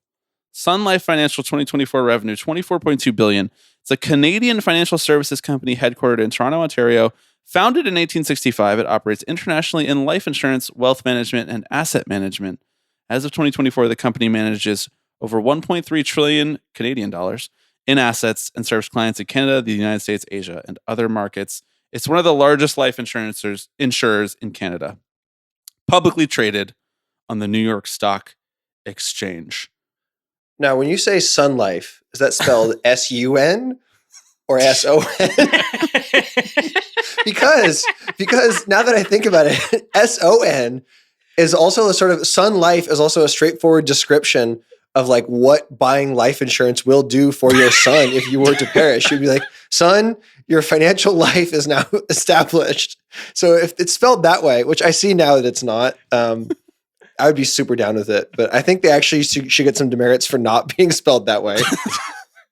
I think, first of all, great point. Second of all, we should be charging companies a fucking fee for listening to this episode because we're giving some great ideas about how they should run their business. Yeah, if you were a company, Harry's Venmo is Harry-Krinsky, and we accept payment in Canadian dollars as of recently. So, yeah, we know you have those Canadian dollars lying around. Amica is another company that I did a cursory bit of research on, just enough to find out that their CEO is named Edmund Shallcross III, which is a very sick name. Kind of basketball themed a little bit too. Yeah. I also looked this guy up because once I saw that I'm a big Rhode Island head over here, so I saw that a Rhode Island guy owns gets this company. This will be one of the few nice things I say about the Boston Celtics, but I'm putting the Rhode Island guy less evil. Oh, okay. Interesting. I think I am too. So Amica is a like a mutual insurance company, right? Which I think means that it's like owned by its policyholders. I don't know really how that works because I don't Green know Bay how Packers insurance style. works. Yeah. Right. Packers style. Exactly. I like how you went with the Green Bay Packers, not Defector.com, I was the place that you work and host this podcast. Well, no, that would be as if like our readers owned the website. Right. True. Yeah. True. I on the same line of thinking, is a bigger insurance company eviler or less evil? Like, is Allstate more evil? I guess yes. It's a matter of perspective, right? Do you think growing your company to a certain size that you dominate a market is an evil act? Then I would say yes. Then I would consider Allstate more evil. However, as a small sort of ma and pa insurance company, you can really affect like an individual person's life in a more evil way. Right. You know, like if you're just like a statewide insurance company and they feel like they can trust you and hold you accountable and you individually fuck them, it feels more personal, which for some reason feels more evil. But generally I tend to think the bigger the company, the more evil. That's why I've been sharing their revenue figures. Right. There's Yeah, I something think that's weird right. about putting like life insurance and wealth management like in the same bucket. I'm like, I don't really want to know all about all the cross pollination that's going on there. How many US dollars do you think 1.3 trillion Canadian dollars is? Not more than 1 million or 1 trillion, like less than 1 trillion, right? Yeah, it's 950 billion. Yeah. That's nothing. So they're not a very big insurance. I think Harry's right. I think this is the one nice thing we're allowed to say about the Boston Celtics. I think they're less evil than Sun Life. Yeah. Two irrelevant franchises with irrelevant sponsors. The Celtics just recently came off of having Vistaprint as their jersey sponsor, and they had GE as their jersey sponsor before that. Why do we think that they're like downgrading the relevance of the sponsor on their jersey? Maybe it's just not as lucrative as like it sort of seems. Like there are several teams that just don't have jersey sponsors, and like a lot of kind of small time bullshit. Like the Brooklyn Nets are the Tsai family is worth like $11 billion. Who owns the Nets? Yeah. And they The just have Alibaba like guy. yeah, they just have like a random lady who just like negotiated that jersey deal in the arena, which is like very small time, you know? I agree with you. It does seem like there's a lot. We joke about like all this crypto and sort of like financial tech stuff going on, but it does kind of seem like the play is if you're like some fuck ass company, or if you are like a emerging market that's trying to, you know, align yourself, I guess, with the NBA being like cool. Those would be cool in like a B2B SaaS kind of way. Those seem to be the options. That's how I'm always judging. I'm like, is this cool in a B2B SaaS kind of way? If it is, then I'm in. Then I'm locked in. Can we proceed with those rankings? Or do you Yeah, all I agree? think so. I feel good. Yeah. Okay. By the way, Patrick, you reminded me of the teams that don't have jersey sponsors, which I will just mention right up here off the top. There's only one team, I believe, in the East who doesn't have a sponsor. Is that right? It's correct. That is the Charlotte Hornets, who Who should be I guess sponsored don't by need the money. Elf Bar. They used to have a very notable jersey sponsor. I will Uh-huh. say the Mr. Beast's Feastables was their jersey patch sponsor for one season, I Wow. forgot about that. which is like, I don't know how much Charlotte Hornets basketball you guys have watched, hopefully little to none, but like they are the team to which like a Mr. Beast sponsorship makes like the most spiritual sense. Like LaMelo See, Ball as- hoops as- like he's destroying a Lamborghini and throwing it in a volcano or something. Like it's so perfect. I was gonna say, as the resident non-ball knower here, non-basketball watcher, I appreciate the context, the linking of those two. You're the non-ball knower, non-basketball watcher. However, you do have firsthand experience with Mr. Beast Feastables, though. Oh, interesting. Well, you and I both have experience with Mr. Beast Chicken or whatever. Right, Or exactly. Mr. Chicken or Chicken Beast. I don't know what it was called. Alex and I one time ordered DoorDash and only afterwards realized that it was from the Mr. Beast company. The Mr. Beast Ghost Kitchen. Mhm. Yeah, the Yes, Ghost exactly. Kitchen. We have nice. tasted that food. It maybe won't surprise you to hear that it's some of the worst food I've ever eaten in my life. Yeah. It's very Charlotte Hornets coded food. Right, exactly. We were in the where were we? Michigan when that happened. Mhm. Yeah. Nice. Harry's homeland, right? No, my Michigan, my college homeland. Okay. Tier 2. Now we're really cooking with gas here, guys. Yeah. We have two sponsors here in Tier 2. This is the crypto grift corner, the fintech crypto grift zone. The Miami Heat and Washington Wizards both, they are two of the three teams in the National Basketball Association to have Robinhood as a jersey sponsor. Now, if you're Robinhood, why are you sponsoring three separate teams in the NBA? Of the major American sports, the NBA is like has the cleanest on ramp between like watching its product and the way that it's like talked about on the internet, and then like the crypto young money hustler grind set guy. Like I think Yeah. the shortest distance between those 2 points is via the NBA. Okay. Is my theory. But don't you sort of feel like there are diminishing returns to the fact that you might be advertising on both jerseys in a game? Or that could be stacking You know, returns. brand Right, that's brand market synergy, capture dude. right Yeah. there. Yeah. Yeah. It's an accelerator. Well, Because I mean, which you as three a small teams they business have? owner, you tell me what you think. I No, mean, I- you just sort of what you you have wanna your do is MBA you- functionally. So there's this anti egg basket propaganda idea that you don't want to put all your eggs in one basket, but really that's like the safest place to put your eggs, because then you just have to carry this one basket around. I've heard that of all this, your yeah. eggs are there. Yeah. I've heard of this. So like if you're watching Heat Wizards or it's the Grizzlies who have the other one, right? Yeah. Really so. Yeah. Which is like, if what you- the hell? They've really cornered the market on like I guess you can't really say cornered, but all those three teams are sort of in the same zone. So if you live between like Memphis, DC, and Miami, say, and like, I guess, northern Georgia, you're just experiencing so much Robinhood shit all the time. You're like, I'm going to go on there and buy some stocks. It's just, it's simple. And then once you establish that network, you get one of the Texas teams, get that next branch, and then soon whole country's soon covered. the entire NBA will be That's right. will be Robinhood jerseys playing each other. There's some kind of beautiful and cursed synergy around Washington and Miami, the political hub of crypto and the spiritual hub of crypto, being a stock and trader you can do on your phone, day trading phone app. One other thing that I found to be troubling about all of this is, did you know that the Washington Wizards Robinhood sponsorship was brokered by Clutch? Wow. Clutch Sports, the Rich Paul, LeBron James agency, has brokered. Be careful, we are repped by Rich Paul. Sorry, right. Has produced multiple podcasts. They have brokered 5 jersey sponsorships. What? Isn't that crazy? How is that not a conflict of interest, bro? I'm like losing my mind when I was reading this. It's like I have it up here. There's a sports journal, sports business journal article about it. Your homepage, Alex. Wait, let me find the exact. While you look that up, Yeah. the other jersey sponsor with the other jersey patch in this tier is my hometown Philadelphia 76ers and Crypto.com.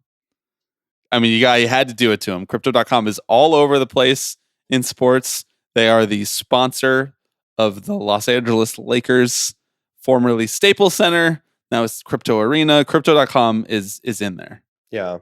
I had this proposed running bit I was going to do at Defector, which they didn't play along, and it might be ultimately for the best, where I would just send an email to I guess the Lakers or the stadium or someone at crypto.com just asking whether the check had cleared every month and just doing that as a running bit until someday the scam collapses and they run out of money. But they did not answer any of my emails. No one answered any of my emails, but since that hasn't collapsed yet, it's probably for the best. They feel more evil than Robinhood to me. Just like, okay, wait, can I provide you just a little bit more context here? Oh, please. So Crypto.com is a crypto exchange company based in Singapore. Honestly, like not a ton of info on this company that you can really find out there, which is tough. They reportedly had 100 million customers and 4,000 employees as of June 2023. That was the last time I saw that reported. That's all I found. Robinhood, however, is a much more covered company, I guess. The controversy section on their Wikipedia is extensive. Because Robinhood Markets is an American financial services company based in Menlo Park, California, provides an electronic trading platform that facilitates trades of stocks, exchange-traded funds, ETFs for the finance heads at home, options, index options, futures contracts, outcomes on prediction markets, and cryptocurrency. Of course, the company's revenue comes from transactions, including payment for order flow and markups on cryptocurrency, interest on cash balances, credit cards, etc., etc. Their controversy section, I'll just read you guys the headlines. Kickbacks, regulatory issues, and 2021 short squeeze. We all remember that. oh yeah. Who could forget the 2021 GameStop short squeeze? Are you guys familiar with Kevin O'Connor's work? He was literally my coworker for like 4 years. Okay. Do you remember the Kevin O'Connor GameStop Robinhood tweet?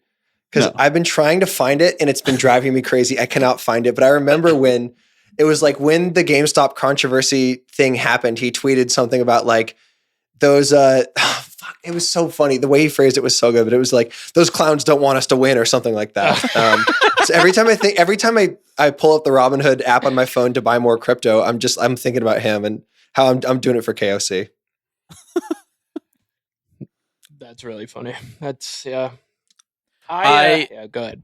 No, I was gonna say, Robinhood again, maybe a little bit like StockX. Where I feel like they're largely providing a platform that probably already exists for many people, right? It's like it's not too far from going to your normal like financial advisor, Chuck Charles Schwab or whatever. I don't know who you can buy stocks from. But I'm a little sort of like this. You fucking love I Charles love Charles Schwab, you Schwab, sick yes. freak. I do. I talked to Chuck. I don't know what to tell you. Chucky Schwab.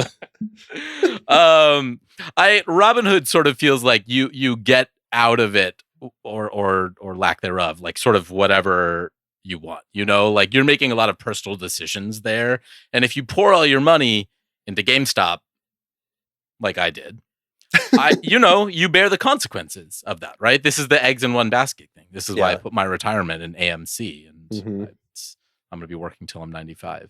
So that's my instinct of why Robinhood is maybe slightly less evil. Okay. Yeah. This is financial advice. And I just want to make this clear. This is only coming from me and Harry. When it comes to stocks and ETFs, I've been burnt, but some advice that I was given is you want to buy low, right? This is kind of like the eggs thing. Which is like, it's a good starting point, but then the tricky thing is you want to sell high.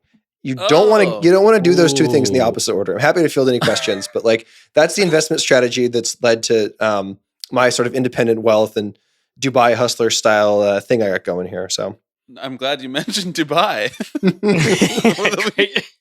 We'll be talking more later. Yeah, I mean, you don't really want to be in the business of disrupting financial markets. That's a complete stay away from me. I'm not interested in disrupting financial markets. I want my shit and their shit to be separate. So Harry, you feel strongly about the fact that we need to talk about Color World. Oh, this is actually important. Lucas Capasian. Yes, we should Color talk Star. about this. Color Star. Yeah, well, Color World was part of, I believe, one of their things, if I remember correctly. Patrick, you might know the most about this. Not to put you on the spot, but it was a Defector article that broke this whole story. This was not they were not a jersey sponsor, though maybe without the Defector reporting, maybe they would have ballooned into that. But if only the Philadelphia 76ers got embroiled in a very strange sponsorship controversy a few years ago. Yeah, it was called Color Star, which was like the official. I think it was the official Web3 experience partner of the Philadelphia 76ers. This is 2021 when Web3 was like really, really having a moment. We've obviously moved on to 4 now, so that's sort of in the dust. I recommend everyone we're on just go 5 over here. By Oh, the way, really? just so What? you know. What's going? What are you guys rocking with over there? Anything You cool? have to subscribe on Patreon to hear about that, brother. Okay. Well, I recommend everyone just go read this like interminably long, extremely interesting, very strange story about Color Star and their CEO, who is named Sir Lucas Capasian, and has been very mad at us over our reporting. Although it's not really clear, like to what degree this guy exists. Great company, could not have partnered with a funnier org than the Philadelphia 76ers. Maybe at one point was a concrete company that turned into a Web3 company. Yeah, they pivoted from concrete to Web3 without really like understanding what Web3 was or like really doing anything literally just beyond like buying the sponsorship. Like they didn't appear to like say sell products or software as a service, for example. Right. They were literally just like a stock ticker. This is like one of my favorite recurring storylines, just like across sports, is teams entering into sponsorship deals with companies that may or may not exist. Because as you're saying, like, they're the official Web3 partner of them. But, like they have all these random niche categories. And so when someone comes to you, like I think MLB had something similar where they like partnered. It was like the exclusive, like canned liquor and cocktails or something that, of MLB. And the company didn't exist, right? Like I think all mention of them have been scrubbed from the website. But it just raises so many questions of how and why, and maybe most importantly, what on earth? No, it's true. Nothing better captures this feeling than when a team has an official beer and also an official cerveza. It's just like you guys really. Is that true? Do they do that? Yes, dude. There's That's an beautiful. official cerveza of Major League Baseball and official lager of Major League Baseball. It's like We're really fucking juicing this orange here, boys. That's so good. That is incredible. Damn, I gotta start thinking like that, dude. This is why we're fucking broke. Like, I gotta be thinking more like this.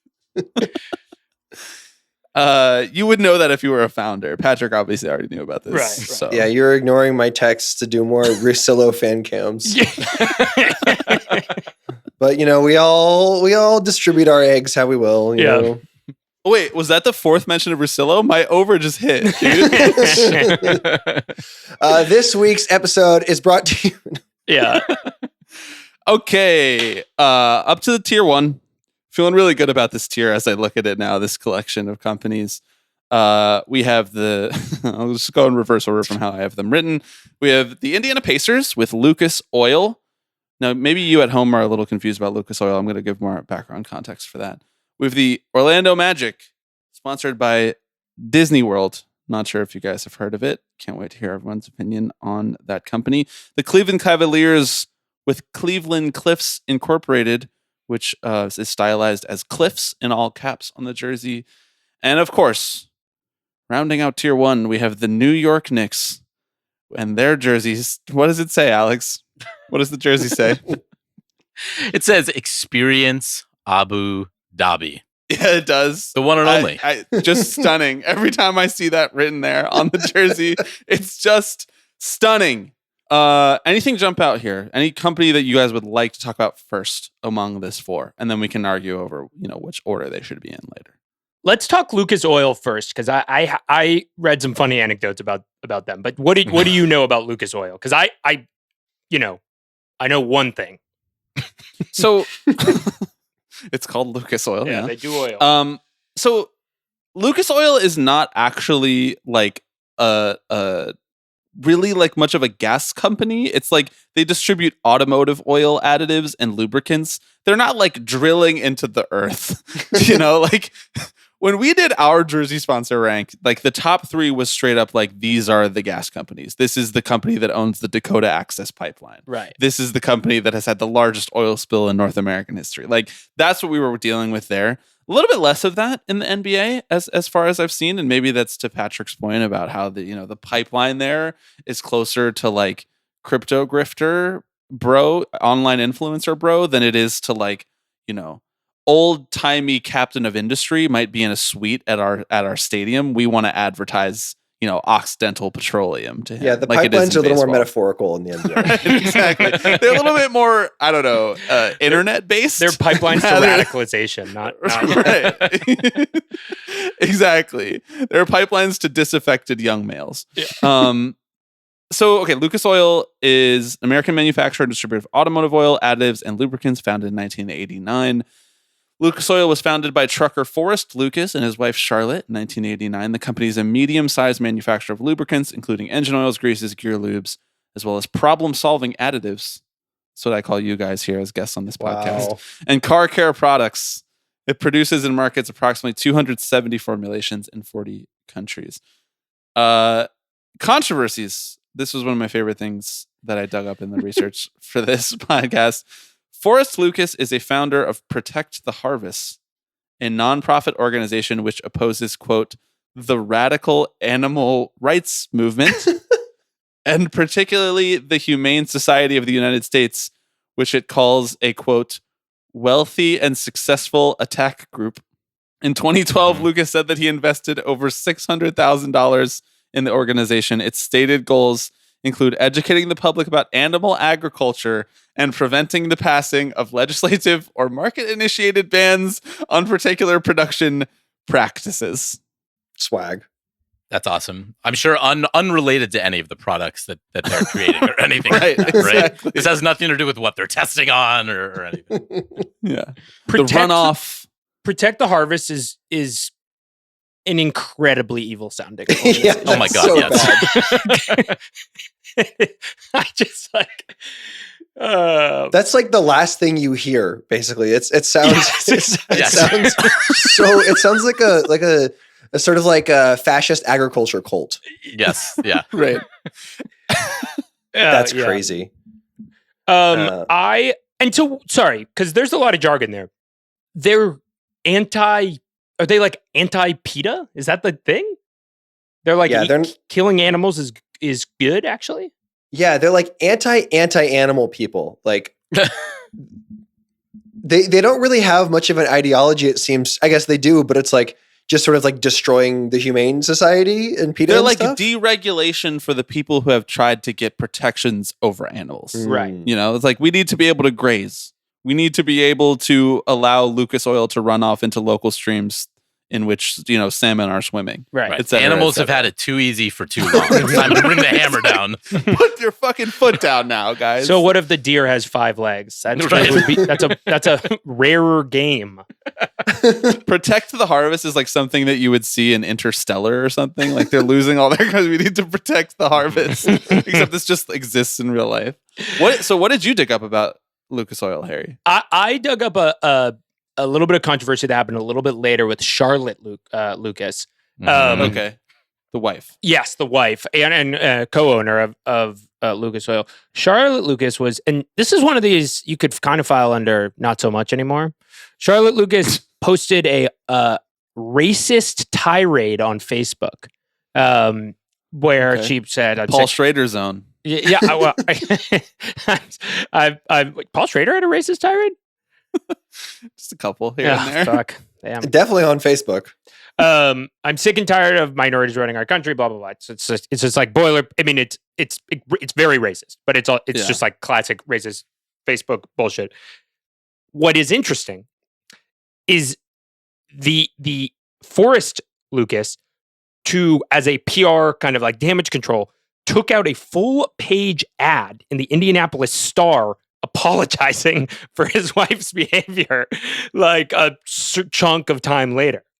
Fellas, you ever denounce your wife in the local paper in a full page ad? The ultimate ball and chain behavior. Right. Sir, do you disavow your wife? Honey, the paper's here. Don't look at it. Don't look at it. There's nothing in here, did it? There's nothing in here, did it? Don't look at it. Just listen to a podcast. It's like, now, when I said these females, I was talking about other people. It's those females. It's just an incredible move.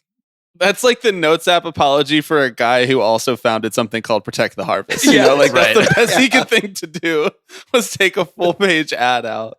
He's like a quarterback who got traded to a different team. You know, he's like, thank you for all you've done, taking out an ad in the local paper. Jesus Christ, that's amazing. It's such a funny line of thinking. Like, we really messed up this time. Time to shell out $1,200 to put an ad in the Indianapolis Star. That's beautiful. Love is real. Well, I guess it was. Yeah. Are they still together? Are they both alive? I know this was 2014, so it's to say, and they've probably changed. Yeah, guys. I can't believe this. Forrest Lucas died 5 days ago. Oh my god, dude! 5 days ago. Oh, the animals won. Yeah. Prayers up. Wow. Damn. Fucking, sorry. Wow. Sorry for it. Has Tyrese Halliburton posted about it? Yeah. Damn. Jeez. That's crazy. So Charlotte is single, is what I'm hearing. He says, I'm saying whatever I want now. Wow. R.I.P. to a guy. Yeah. You might be surprised to hear that he was a member of the Republican political party. No, that's Mr. what? Yeah. They've had 7 children. Damn. Yeah. Shout out to Forest Oil. Yeah. Oh, wait. Patrick, they divorced in 1969. Whoa. Oh, wait, no. Sorry. That was his first wife. Mm. That was his first wife. Who he has a quote. He said, quote, his first wife couldn't stand to save money. She'd spend it as fast as I made it. And they divorced in 1969. It's crazy he said Women that in the be paper shopping, too. right? Yeah. Literally, Exactly. women be shopping, women be doing racist tirades on Facebook, and We've all women been be there. causing me to take out a full page ad in the Indianapolis Star to apologize for their behavior. Wait, I have a question. Okay. What's so evil about Disney World? Why are they this far down? So Are we anti-joy and mirth on this podcast? I put them up here because I was basically just considering it just Disney. Broadly. Like, because you can't really, it's not really fair for them to say only Disney World is sponsoring the Magic. It's like all of Disney is sponsoring the word is Magic, in the just because Disney World is down the road. But I'm open to moving them around if you feel strongly about it, Patrick. I don't feel particularly strongly. I guess I just don't really feel much at all. I assume that the Disney Corporation is just sort of kind of standard level evil. I know that like the DeVos family who owns the Magic is extremely evil. And so I'm like sort of primed to think the worst of anyone associated with that team. But like, what's the case here? So, okay, a little background context. 2024 revenue, 91.4 billion, Fortune 500, number 46. Now, when I am thinking about how to scope the nature of evil of a company, it's like a couple things. Like, what are you doing? What are you making? Is that evil at its core? Yes, no, maybe so. But when Alex and I were arguing about different companies when we were doing the list for the MLB jerseys, it was like, have you become so big that you are basically doing harm via wealth accumulation and like labor practices, international labor practices and things of that nature, which Disney for sure over its 150-year history has a checkered one, to put it lightly. Yeah. That's a real, like, don't ask what they were up to between the years of 1939 and 1945 type company. Right? Yes. Well, exactly. That's kind of what I mean. Not ask Walt when he was cooking. Right. The original racist Facebook posts. Exactly. But then again, some good films. No, bangers. Yeah. Well, also, and I don't know how much credit to give them for this, but famously went kind of toe to toe with one Ronald DeSantis. Is that his full name, Ronald? Oh yeah, who was married there, right? Right, I believe so. Yeah. He's a Disney adult, or he was. I think so. I think he and his tall wife were married to each other at Disney World. That's actually a crazy piece Thank of you lore for specifying that I didn't know. To each other. I appreciate that. Ronald Dion DeSantis. Crazy. Ron Dion. Dion. Ronald Dion DeSantis. Dion DeSantis is a really cool guy's name. Yeah, it is. It is. But that's like a creative player on NCAA College Football 25. Exactly. Yeah. He's a very short little man. He is. Ron I've Dion. heard that. He's a tiny guy. Probably. Okay. I see why he likes Disney. He probably feels tall. Right. He can still ride all the rides. Children, yeah. Just barely. Well, here's what I'll say about Disney World is I had the misfortune of needing to attend in 2018 a sales conference for IBM, a company I was working for in Orlando. And I learned the hard way something that will, once you think about this, is feel immediately intuitively true, that the departures area of the Orlando airport on a Sunday is the saddest place on earth because it is full of children leaving Disney World, like, having just like eaten, 35 caramel apples and are like dying. Like need their stomach bumped like they're a dog. And they are just like literally like bleeding out in the Orlando terminal.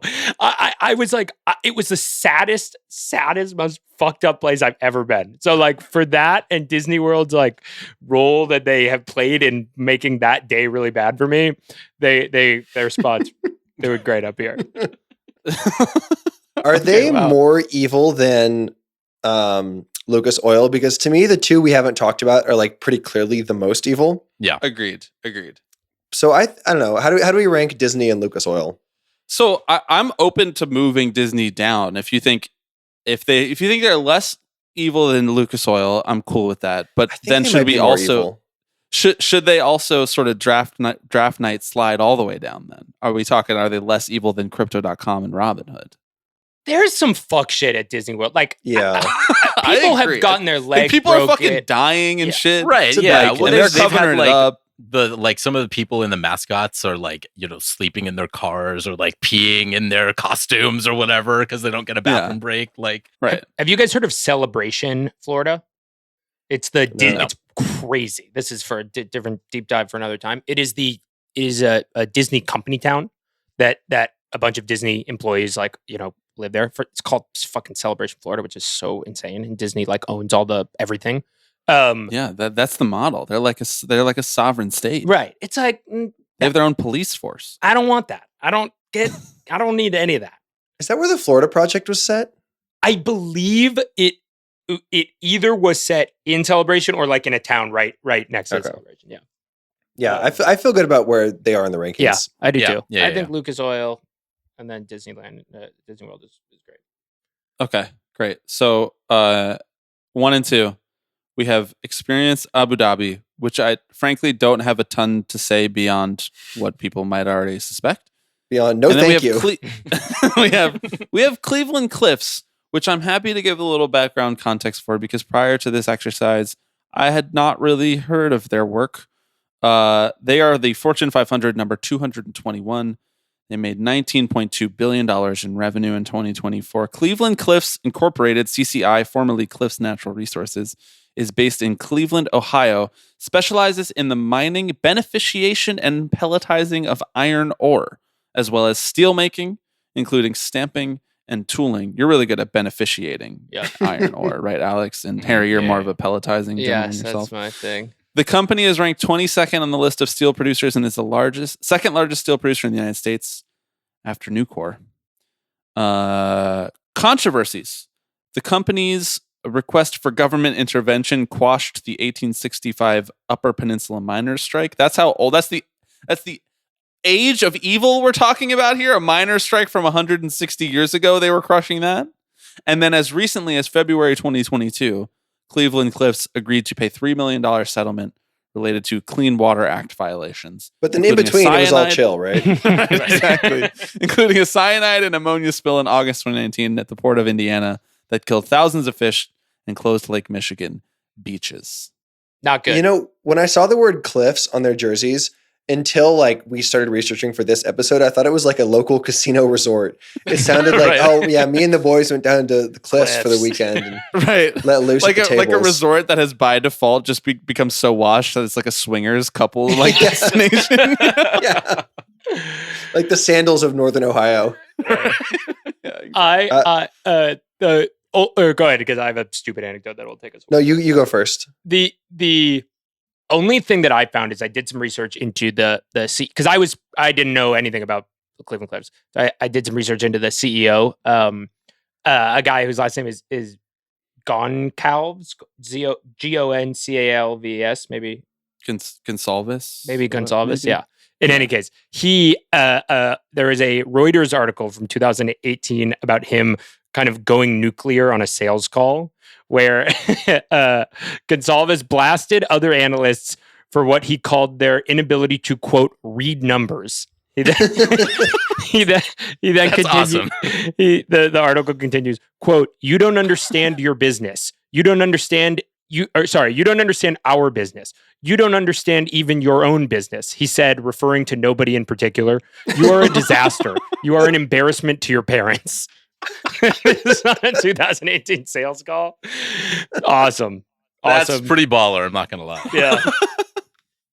What we're not asking is, did they understand their own business? Beneficiation is such a sick word. Yeah. I know, I totally agree. It sounds like something that I would love to do. Or it sounds like something that I might have to do if I've had a family member who's died recently. Like, you gotta deal with the beneficiation shit. It's more of a Sun Life financial style activity. That's so evil. That's like Cliffs? Yeah, that's pretty like like mining iron ore, killing striking workers, polluting the rivers and waterways. That's bad stuff. Yeah, they've also fought to weaken regulations around like air pollution rules in the Cleveland area. So I love deregulating the air. Mm-hmm. Yeah. This is a question that hasn't really come up, and that can maybe be a segue into our next and final company that we need to debate here, which is worse and talk about, which is Experience Abu Dhabi. The question I have with some of these companies, and I honestly had more of the question when we did the MLB one, is like, what's the upside here of advertising on this jersey? Like, why does Cliffs need to advertise on the Cavs jerseys? Is this literally just because like they know each other and like they needed a little bit of money and Cliffs didn't want to pay more in taxes, so they like needed more expenditure? Like, how does this end up on an NBA jersey? Who watching an NBA game is like, I need someone to, beneficiate my iron pellets or whatever? I think it's probably just PR. It's probably like everyone in Cleveland should hate them, but they're also probably also Cavs fans. They're just like, but they allow me to see Isaac Okoro like miss 7 threes in the second quarter. Like that's like, I love that. So like, I think we got to hear both sides about like fresh water, Right. Yeah, I wouldn't discount like the vanity side of it too, right? Yeah. Of being like, my company is the one on that jersey. So when he goes back to the National Air Polluters Conference or whatever, only one person can say that patch is there. Do they host that conference right next to all of the conferences that you attend for solar energy? Correct. That's what Alex does. There's in a lot of his 9 to 5. cross-pollination. Yeah. Wow, you should have disclosed your bias here. I know. I should have. Now people are going to have an unfavorable readout of these job producers and innovation drivers, and Exactly. they would be able to form their opinions more freely had you disclosed. Just another slanted journalist in front of a podcast. Wish I could say I was microphone surprised. The only thing that I think you also get like, I imagine you also get like a season ticket, a luxury box, like bullshit like that. I feel Right. like Sure. Yeah. You can get that for a little less money, I have to imagine. Yeah. Okay. Experience Abu Dhabi. Like what's how did this happen? How did this fucking happen? This like almost makes too much sense to really dig your teeth into. It's like this perfectly smooth surface. Like there's no visible border between like the Dolan kind of Knicks mindset and then like the Dubai, Abu Dhabi sort of UAE global influence campaign thing. It just makes me feel bad. Right. It's like a giant ball of smooth dollar bills. The only thing did you guys keep encountering photos of Jason Momoa during your research into Experience Abu Dhabi? I can't say that I did. Okay. But No, but Okay, please well, tell me speak more. on it, So I did. I genuinely did. And all the articles I was reading. And Has so he been experiencing Abu Dhabi? well, he has. In what I am going to read, the headline is going to blow your guys' mind. I put in this fuck ass Photoshop of Jason Momoa paddleboarding outside of Dubai into Google image reverse search and found a bunch of articles that I had never seen, which were, and I had double checked like 5 times to make sure this was real, because I was like, this can't be, what I'm reading is slop. It can't be real. I'm not totally convinced that this is not like a pipe rock theory thing that you're doing right No, now, but I'm willing to listen to the end. I'm willing to let you go. Okay, so one of the subgroups around Experience Abu Dhabi is something called Yas Island, which is a island 10 miles outside of Abu Dhabi. The Where several UFC fights have been held. okay, there you go. Liam Finley, the CEO of Moral Destinations, announced, we are pleased to appoint Hollywood sensation Jason Momoa as the new chief island officer for Yas Island, Abu Dhabi. He replaced Kevin Hart, who was the previous chief island officer. So Jason Momoa is the CIO of the island. That's so sick. What natural geographic feature would you like to be the chief officer of? Dude, I'm I guess, like, going Buttes, hard for probably. fjords. chief mountain officer. Buttes. Yeah, Buttes is good. Yeah. what are the responsibilities that are conferred upon you as the chief island officer? Yeah. Are there quarterly board meetings you have to call into? You gotta meet with Zeus? Yeah, I have no fucking idea. It's so funny. It's underrated part of this that he took it over from Kevin Hart, who Uh-huh. man will take any check you put in front of him, like Dude. quite literally anything. I thought I was like stroking out. I was like, what the so I guess they're everywhere. I don't. They seem the most. That has to be the most evil, right? I think I think head and spiritually shoulders above the speaking, rest. yeah. Yeah. I mean, it's like pure sports washing, right? This is like the Yeah. definition of it, is launder their reputation. Yeah. And Yeah. like launder the reputation to the effect of like you should come here on vacation. Like that is Right. the Yeah. implication of the jersey patch itself. It's like one thing for Cliffs to be like, this is our company. We're putting our company on here. Experience up to there's like no company behind that, and there's no real product. Like it's not even just an airline like you would see in a lot of European soccer teams, so the Qatar Airways or whatever. Like this is just literally the state government Mhm. writing a threat. check to James Dolan. Yeah. Basically. Well, like I'm it's a big diplomacy. cycling person, and the best team in cycling and the best rider are on a team that's literally just called UAE. It's just there's no need for any abstraction. It's literally just the name of the team. Yeah. Okay, well that's quite wonderful. I'm glad that both the New York Knicks and our alma mater, New York University, Alex, are in bed with Abu Dhabi, and that makes them the most Nice. evil of their cohort. Should we Okay. run through the full list? Yeah. Yes. At number 12, the Atlanta Hawks with YMCA. Number 11 is the Detroit Pistons with StockX. Number 10 is the Milwaukee Bucks and Chicago Bulls with Motorola. Number 9 is the Brooklyn Nets with All-in-One. That's WON. Number 8 is the Boston Celtics with Amica Mutual Insurance, mostly because Harry likes that the guy's from Rhode Island.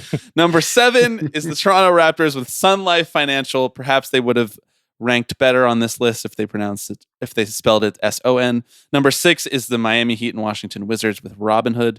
Number 5, the Sixers with Crypto.com. Number 4, the Orlando Magic with Disney World. Number 3, the Indiana Pacers with Lucas Oil. Hopefully, no full page ads taken out about the recording of this podcast. Number 2, the Cleveland Cavaliers with Cleveland Cliffs Incorporated. And number 1, our hometown New York Knicks with Experience Abu Dhabi. That is the most evil jersey sponsors of the National Basketball Association Eastern Conference ranked, with our friends from Nothing But Respect. Harry, Patrick, thank you for going on this journey with us. It was quite informative great. and went all different types of places. Yeah, thank you for having us, and either head on over to Nothing But Respect for part 2, or thank you for heading on over for part 2. For part 2, yes. Do you guys want to just give a quick plug where folks can find your work, where people can follow you, that sort of thing? Yes, we are newly part of the Defector Podcast Network. You can find we don't have an Instagram or anything, but you can follow Patrick on Instagram or me on Instagram, where I post some weird photos that come with the podcast sometimes. But subscribe, Nothing That's But good Respect, marketing. wherever you get your pods, and then That's read right. Defector. Okay, thanks guys. We'll see you over on the NBR feed. All right. Sweet.